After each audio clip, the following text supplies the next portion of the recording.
Benjamin Lucas pour le groupe écologiste. Merci Madame la Présidente. Il est des moments où il se joue ici bien plus que de la politique, bien plus que la loi, où se joue finalement l'identité de la République et l'âme de notre pays. Alors que l'extrême droite vient d'annoncer avoir engrangé une victoire idéologique majeure et s'apprête à voter votre texte sur l'immigration, je ne veux pas croire, chers collègues de la majorité présidentielle, que vous puissiez toutes et tous cautionner ce qui a été fait sous la dictée du gouvernement en commission mixte paritaire.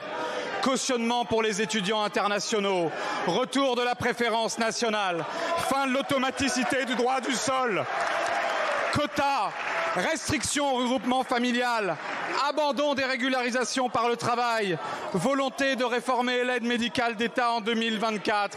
Vous avez cédé sur tout et vous avez surtout cédé. Le sujet, mes chers collègues, en cet instant, ce n'est plus la gauche, ce n'est plus la droite, ce n'est plus la majorité, ce n'est plus l'opposition.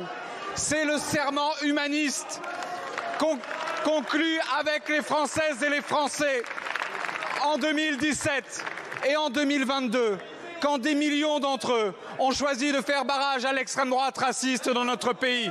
Chers collègues, soyons collectivement dignes de la dignité des Français. Je vous remercie. La parole est à Monsieur Gérald Darmanin, ministre de l'Intérieur et des Outre-mer.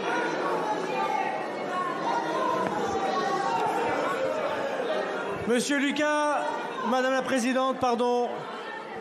Monsieur Lucas, ça vous faisait moins de peine la semaine dernière quand le Rassemblement national se levait pour vous applaudir.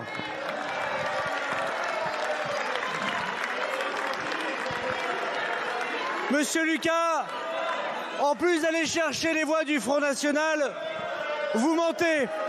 Parce que dans le texte de la CMP, il y a bien la régularisation des travailleurs des métiers en tension.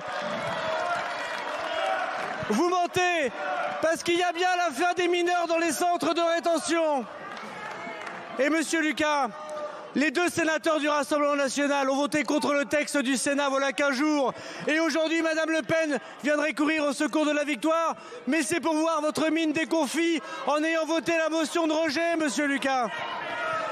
Alors oui, nous prenons nos responsabilités. Et Monsieur Lucas, n'inventez pas n'importe quoi. Grâce à l'action de la Première ministre et de la majorité, il y a des distinctions entre ceux qui travaillent et ceux qui ne travaillent pas. Mais cette distinction a déjà été faite en 1988 par Michel Rocard pour le RMI. Je vous remercie, Monsieur le député. Monsieur le ministre de l'Intérieur, vous êtes lamentable. Nous n'avons pas de leçon à recevoir de la part de ceux qui font entrer des pans entiers du programme de Jean-Marie Le Pen dans la loi. Nous n'avons pas de leçon à recevoir de ceux qui offrent une victoire historique à l'extrême droite. Rien ne vous obligeait à convoquer une CMP.